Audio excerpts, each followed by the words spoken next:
The letter that reset his entire life. A story by American Story Channel. Prologue.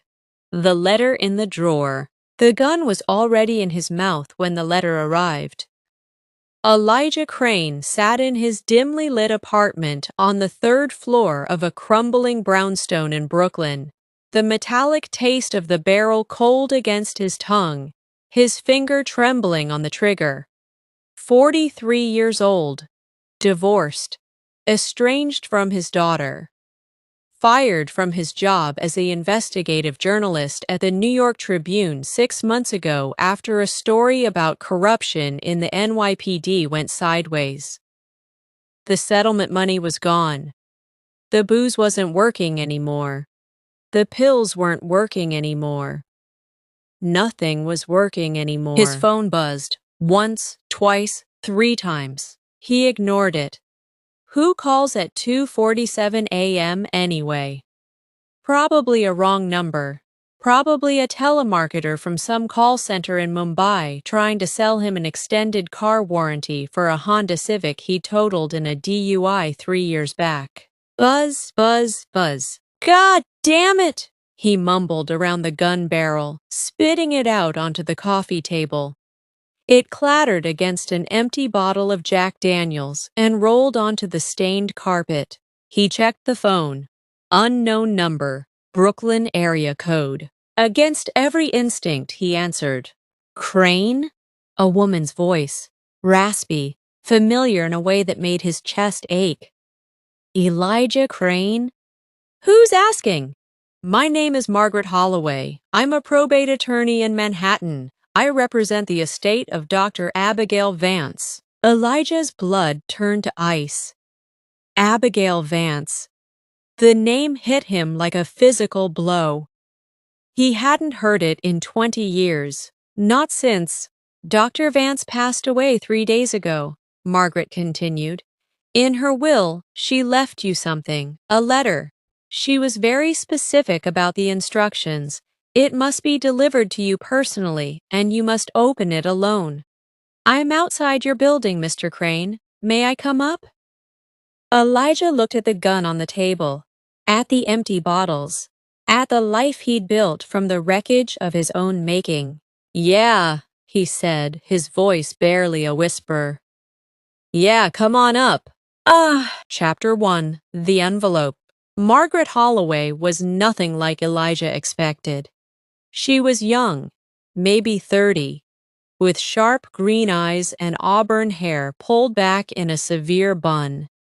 She wore a charcoal pantsuit that probably cost more than Elijah's monthly rent, and she carried a leather briefcase that looked like it had been handcrafted in Italy. She didn't flinch at the state of his apartment, didn't comment on the gun on the coffee table, didn't seem to notice the smell of stale whiskey and despair. Mr. Crane, she said, extending a hand. Her grip was firm, professional. I need you to sign this acknowledgement of receipt. She produced a document and a pen. Elijah signed without reading it. Old habits from his journalism days. Though he'd learned the hard way that not reading the fine print could destroy a man's life. Margaret handed him a manila envelope. It was thick, heavy, sealed with red wax bearing an impression Elijah didn't recognize. A tree with roots that twisted into the shape of a human brain. Dr. Vance instructed me to tell you one thing, Margaret said, her green eyes locking onto his with an intensity that made him uncomfortable. She said, read it alone. Read it completely, and remember, some doors, once opened, can never be closed. Before Elijah could respond, she turned and walked out, her heels clicking against the hallway floor until the sound faded into the night. He sat on his threadbare couch for a long time, staring at the envelope. Abigail Vance, his college professor at Columbia. The woman who'd seen something in him when no one else had. The woman who disappeared from his life 20 years ago without explanation, without goodbye. He tore the seal. Inside was a single sheet of cream-color paper, covered in handwriting he recognized immediately. Abigail's elegant, looping script, the kind of penmanship that seemed to belong to another century. My dearest Elijah, if you're reading this, I'm gone. But more importantly, you're still here. That means you haven't given up yet, even if you think you have. I'm going to tell you something impossible. Something that will sound like the ravings of a dying old woman. But you were always the brightest student I ever had, Elijah. You questioned everything. So question this. Test it. See for yourself. This letter resets your life every time you read it. Not metaphorically, not spiritually, literally. When you finish reading these words, you will wake up tomorrow morning in your body as it was 20 years ago. June 15th, 2006. The day before everything went wrong. You'll remember everything. Every mistake, every regret, every moment of joy, and every moment of pain. You'll carry it all with you like a stone in your pocket. But Elijah, here's what you need to understand. This isn't a gift. It's a responsibility. Every time you read this letter, you get another chance. But the world changes with each choice you make. The people you save, the people you lose, the paths you take, and the paths you abandon. I've lived 9 lives, Elijah. 9 attempts to get it right. I never did. Maybe you will. Some advice from someone who's been where you are. First, your daughter, Sophie. She's 12 years old in 2006. In 2 weeks, she'll be at a sleepover in Greenwich, Connecticut at the Whitmore estate. There will be a fire. Sophie will survive, but she'll be scarred, physically and emotionally. She'll never trust you again. She'll blame you for not being there. Save her, Elijah. Be there. Second, the story. The NYPD corruption piece. In your original timeline, you published it in 2008. It was accurate, but you missed the bigger picture. Captain Marcus Doyle wasn't the mastermind. He was a pawn. The real power was Assistant Chief Eleanor Voss. She'll offer you everything: money, protection, a Pulitzer if you bury the story. Don't. But don't publish it the way you did either. Find the middle path, the truth without the collateral damage. Third, and this is the hardest one, me. In 2006, I'm still teaching at Columbia. I'm still healthy. I'm still me. Don't try to save me, Elijah. I've made my peace. Some things aren't meant to be changed. I know you have the gun in your mouth right now. I know you think there's nothing left. But there is, Elijah. There's always something left. This letter is proof. Read it again when you're ready. Read it when you need to start over. But remember, every reset costs something. Every choice has weight. Every life you touch will ripple outward in ways you can't predict. Be brave, be kind, and for God's sake, call your mother. She dies in 2011, and you never made peace with her. Don't make my mistake. With all the love I never got to show you, Abigail. Elijah read the letter 3 times. Then he laughed, a broken, desperate sound that echoed off his empty apartment walls. He crumpled the paper in his fist, threw it across the room, and reached for the gun. But his hand stopped. She knew about the gun. His fingers trembled. He looked at the crumpled letter, then at the weapon, then back at the letter. "You're crazy, Abigail," he whispered. "You were always a little crazy." He picked up the letter, smoothed it out, read it one more time. And then, because he had absolutely nothing left to lose, he read it aloud. Chapter 2, June 15th, 2006. The sunlight was wrong. Elijah opened his eyes to blinding California brightness streaming through windows he didn't recognize. He sat up in a bed that wasn't his, in a room that smelled like sandalwood and old books.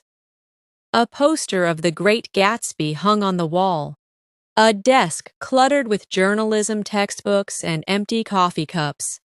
A laptop, an ancient MacBook with a glowing Apple logo, sat open to a half-finished essay. He stumbled to the mirror. 23-year-old Elijah Crane stared back at him. No gray in his hair, no lines around his eyes, no scar above his left eyebrow from the bar fight in Queens. Just smooth skin and a jawline that hadn't yet been softened by whiskey and regret. "Oh my God," he breathed. His phone rang, a flip phone. Jesus Christ, a Motorola Razr, and he fumbled it open. "Elijah," his mother's voice, alive, healthy, worried in that way only mothers can be. "You forgot to call me back. Are you eating? Are you sleeping? You sound terrible." He sat down hard on the bed, the letter clutched in his other hand. He'd woken up with it, he realized. It was in his pocket, folded and worn, the wax seal somehow intact despite everything. "I'm fine, Mom," he said, and the words came out choked. "I'm fine. I love you. I love you so much." "Well, that's new," she laughed. "Did you meet a girl? Is that why you're being weird?" He thought of Sarah, his future ex-wife. They wouldn't meet for another 2 years, at a Tribune holiday party. He thought of Sophie, who didn't exist yet except as a possibility, a future heartbeat. "Something like that," he said. After he hung up, Elijah did what any good journalist would do. He tested the hypothesis. He called information, actually dialed 411 on his flip phone, and asked for the number of a restaurant in Manhattan that he knew had burned down in 2009.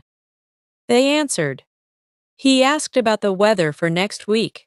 He wrote down the forecast. Then he waited. 3 days later, a thunderstorm rolled through exactly when the forecast had predicted. The restaurant was still there, serving mediocre pasta to tourists in Times Square. The letter was real.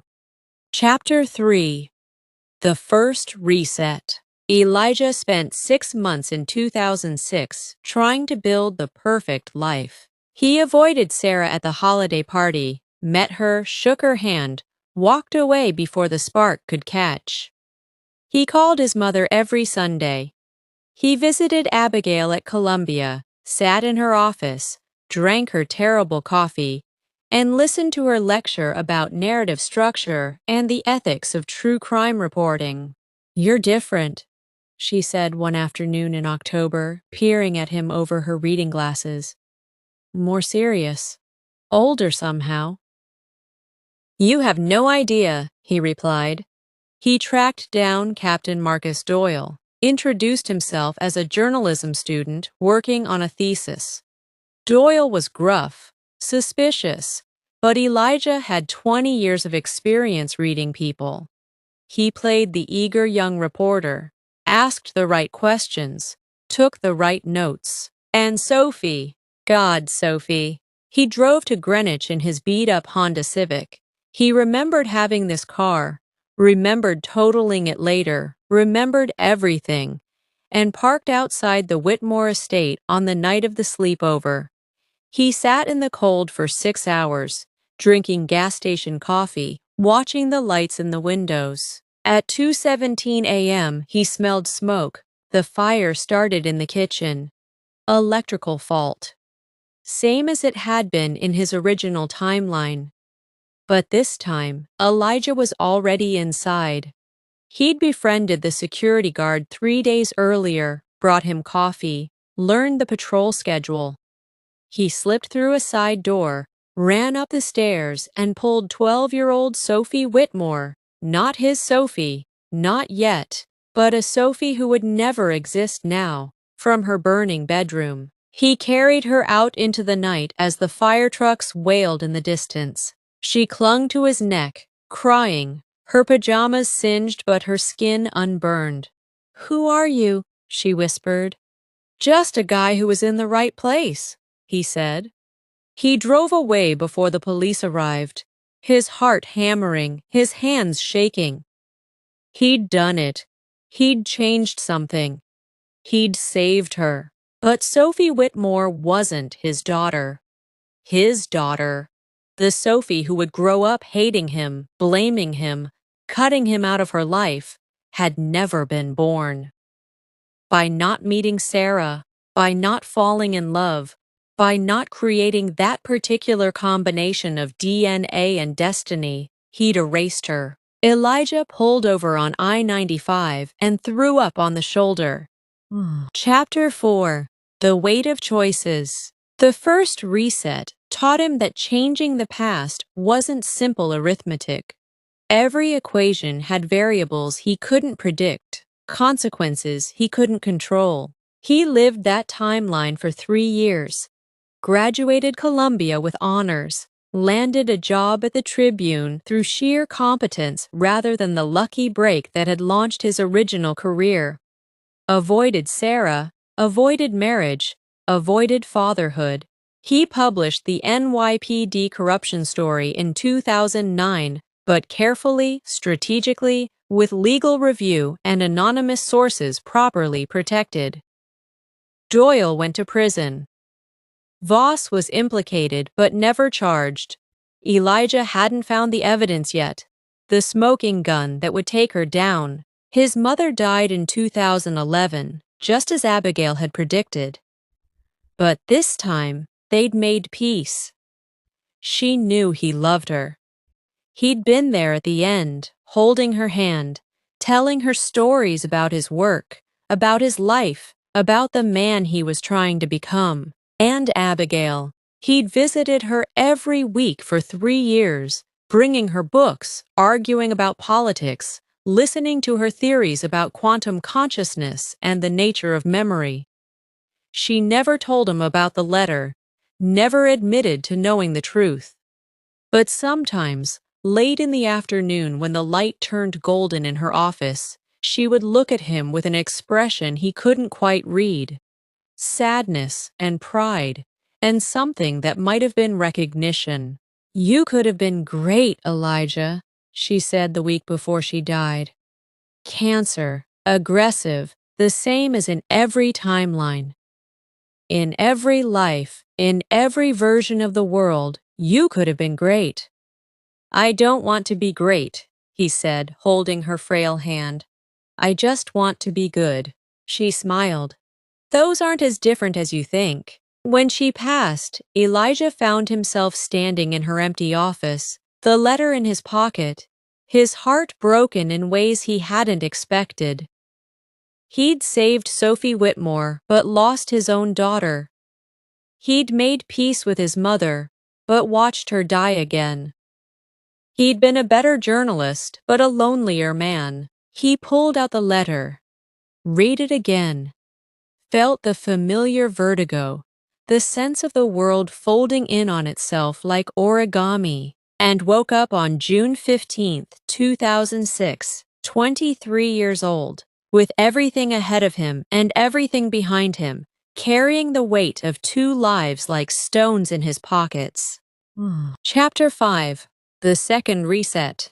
This time he met Sarah. He told himself it was an experiment, that he needed to understand what happened if he followed the original path but made better choices, that he wasn't being selfish, wasn't chasing the memory of a love that had curdled into resentment, wasn't desperate to see Sophie's face again, even if it meant recreating all the pain that came with her. They met at the holiday party, just like before.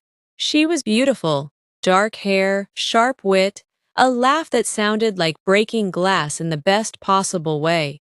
She was a graphic designer at a small firm in Soho, ambitious and creative and slightly terrified of commitment. He knew all her red flags, knew about the drinking that would escalate after Sophie's birth, the depression she wouldn't acknowledge, the affairs she would have in 2014 and 2016, knew about the custody battle that would destroy them both, the lawyers who would profit from their pain, the daughter who would be caught in the crossfire. But he also knew about the mornings when Sarah would bring him coffee in bed, about the way she hummed while she worked, about the night Sophie was born and they held each other in the hospital room, delirious with exhaustion and joy, convinced they'd made something perfect.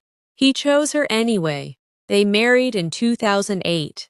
Sophie was born in 2009. Elijah took the Metro North home from the city every night, played with his daughter on weekends, tried to be the father his own had never been. And he tried to save them all. He got Sarah into therapy before the depression spiraled.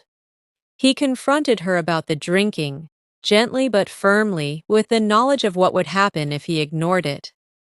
He documented everything: conversations, finances, incidents, building a case for custody before he even knew if he'd need it. But knowledge wasn't control. Sarah resented his vigilance, felt monitored, judged, trapped by a husband who seemed to predict her every mistake before she made it.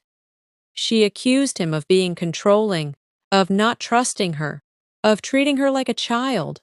"You're not the man I married," she said one night in 2012, her voice cold.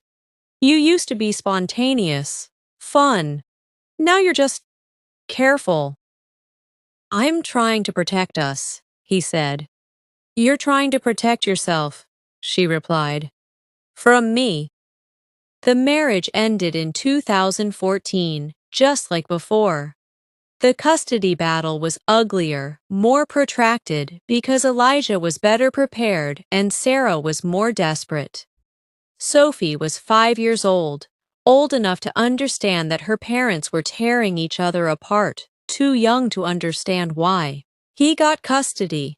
Sarah got weekends and a bitterness that would never fade. And Sophie? Sophie grew up loved but confused, with a father who knew too much and a mother who visited too little. She was smart, creative, angry in ways Elijah couldn't predict despite his foreknowledge. She blamed him for the divorce, blamed him for her mother's sadness, blamed him for being perfect, for never making the obvious mistakes, for seeming to operate on information he shouldn't have. At 16, she found the letter. Elijah had kept it hidden for years, in a safe deposit box, in a locked drawer, finally in a hollowed-out copy of The Great Gatsby on his bookshelf. But teenagers are curious, and Sophie had always been too smart for her own good. She read it. Didn't believe it, of course. Who would? But she confronted him with it, waving the worn paper in his face, demanding explanations he couldn't give. "You're insane," she said, her voice breaking. "This is insane. You wrote this. You wrote this to justify whatever this is, controlling everything, knowing everything. You're not my father. You're some kind of monster." She left, moved in with Sarah, refused to speak to him for 2 years. Elijah sat in his empty house in Westchester, the house he'd bought with knowledge of the housing market, the mortgage he'd secured with foresight of interest rates, and read the letter for the third time. He woke up on June 15, 2006, 23 years old, carrying 3 lives in his heart, understanding finally what Abigail had meant. Every reset cost something. Every choice had weight. And some doors, once opened, could never be closed. Chapter 6. The Third Reset. Elijah tried to walk away from everything. He moved to Portland, Oregon, a city he'd never lived in, a place with no memories attached. He worked as a barista, then a bartender, then a freelance writer covering local music scenes. He dated casually, never seriously. He called his mother once a month. kept his distance from Abigail, avoided Sarah at a conference in Seattle where they might have met. He lived small, lived safe, lived without the grand ambitions that had destroyed him in previous lives. And he was miserable. The knowledge was a burden. Knowing which stocks would rise, which buildings would fall, which people would die, and when. He could have been rich, had been rich in one timeline, through careful investment and market timing. He could have been powerful, influential, feared. He could have saved strangers from car accidents, warned cities about hurricanes, prevented tragedies that would make headlines. But every intervention changed the pattern. Every saved life meant another lost. Every fortune built meant someone else's ruin. He tried to help anonymously, donating to charities he knew would succeed, investing in startups he knew would flourish, sending anonymous tips to police about crimes he knew would happen. But it was never enough. The weight of knowing pressed down on him until he couldn't breathe. He started drinking again, not the casual wine of dinner parties, but the serious, dedicated drinking of a man trying to drown something inside himself. He lost jobs, lost apartments, lost the careful equilibrium he'd tried to build. On a rainy Tuesday in 2015, he found himself in a motel room in Spokane, the letter on the nightstand, a bottle of vodka in his hand, wondering if this was how Abigail had felt, if this was why she'd given him the letter instead of using it herself, if she'd reached the same conclusion he was reaching, that some knowledge was too heavy to carry, that some lives were too broken to fix, that the only mercy was the reset. He read the letter for the fourth time. Chapter 7, June 15th, 2006. Again. This time, Elijah did something different. He didn't try to save everyone, didn't try to control outcomes, didn't treat the world like a puzzle he could solve with enough foreknowledge and determination. He called his mother, told her he loved her, started visiting every weekend instead of every month. He went to Abigail's office on the first day of fall semester, sat in her uncomfortable chair, drank her terrible coffee. "I got your letter," he said. She didn't pretend not to understand, just looked at him with those sharp, knowing eyes and said, "How many times?" "4," he admitted, "including the first." She nodded slowly. "I made it to 9 before I stopped counting. Before I realized that the number didn't matter, that what mattered was what I did with the time I had." "Why me?" he asked. "Why give this to me?" "Because you were going to die," she said simply. "Because I watched you die in 6 different timelines, Elijah. 6 times you put that gun in your mouth and pulled the trigger. And 6 times I couldn't stop you. Not with a phone call, not with a visit, not with anything I tried." She reached across the desk, took his hand. Her skin was warm, papery, alive. The letter was the only thing that worked, the only intervention that changed the outcome. Because it had to be your choice, Elijah. You had to choose to live, to try, to carry the weight. "And if I can't," he whispered, "if I read it again and again and never get it right?" Abigail smiled, sad and beautiful and infinitely patient. "There is no right, Elijah. There's only forward. Every life you live is real. Every person you touch is changed. The Sophie you saved in Greenwich? She grew up to be a firefighter. She saved 17 people in a nursing home fire in 2019. The Sarah you loved and lost? In one timeline, she got sober and became a counselor. She's helped hundreds of people. The mother you called every Sunday? She died knowing she was loved. That matters, Elijah. That all matters. But my daughter, he said, his voice breaking. My Sophie. I keep trying to save her, and I keep losing her. Every timeline she ends up hating me, or not existing, or she grows up to be someone you don't recognize, Abigail finished. Yes, that's the hardest part. The people we love most are the ones we can't control, the ones we have to let be themselves, even when we know where the paths lead. She squeezed his hand. This time, Elijah, try something new. Don't try to save her. Don't try to save anyone. Just be with her. Be present. Let her be whoever she's going to be and love her anyway. Chapter 8. The Last Timeline. Elijah met Sarah at the holiday party. He didn't avoid her, didn't chase her, just met her. Let whatever would happen, happen. They dated, fought, made up, fought again. He didn't predict her moods or prevent her mistakes. He just loved her, honestly and imperfectly, the way people do when they don't know how the story ends. Sophie was born in 2009. He didn't try to be the perfect father. He was late to pick her up sometimes. He forgot her favorite flavor of ice cream.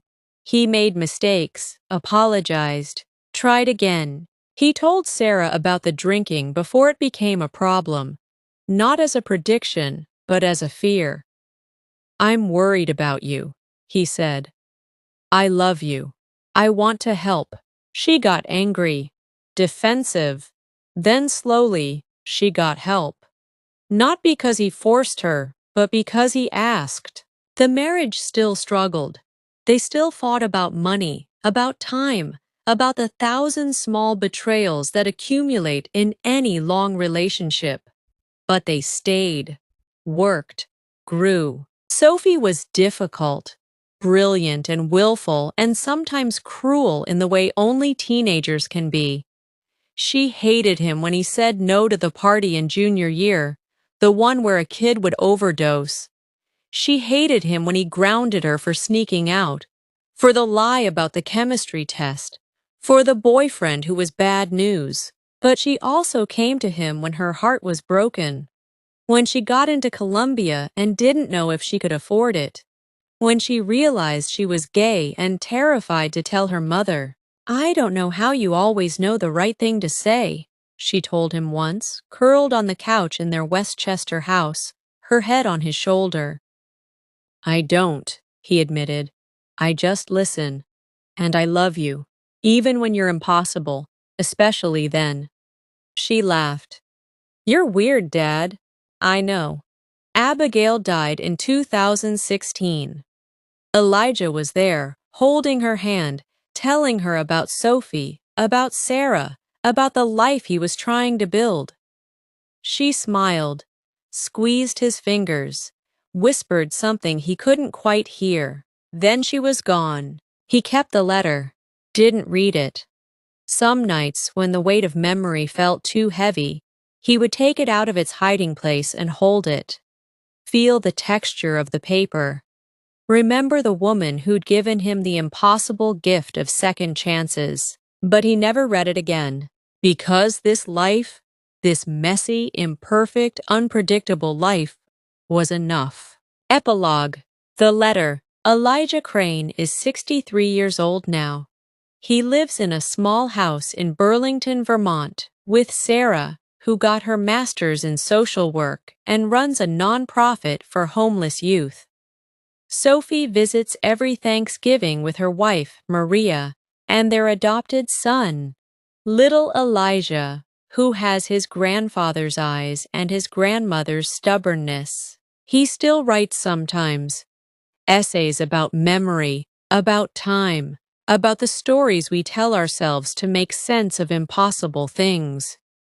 He published a book last year, The Weight of Knowing, that critics called meditative and strangely hopeful. It sold modestly. He doesn't care. On his desk, in a wooden box his daughter made him in high school shop class, is the letter. The paper is fragile now, the ink faded, the wax seal cracked but still intact. He takes it out sometimes, reads the words he knows by heart, remembers the man he was and the lives he lived. He thinks about Abigail often, wonders if she found peace in whatever comes after, wonders if she's watching, somehow, from whatever timeline she finally chose to rest in. He thinks about the gun on the coffee table in Brooklyn, the darkness that had seemed so absolute, the letter that arrived at exactly the right moment. He thinks about Sophie, his Sophie, the one who exists in this timeline, who calls him every Sunday and argues with him about politics and brings him coffee in the mornings when she visits, who is alive and difficult and perfect in her imperfection.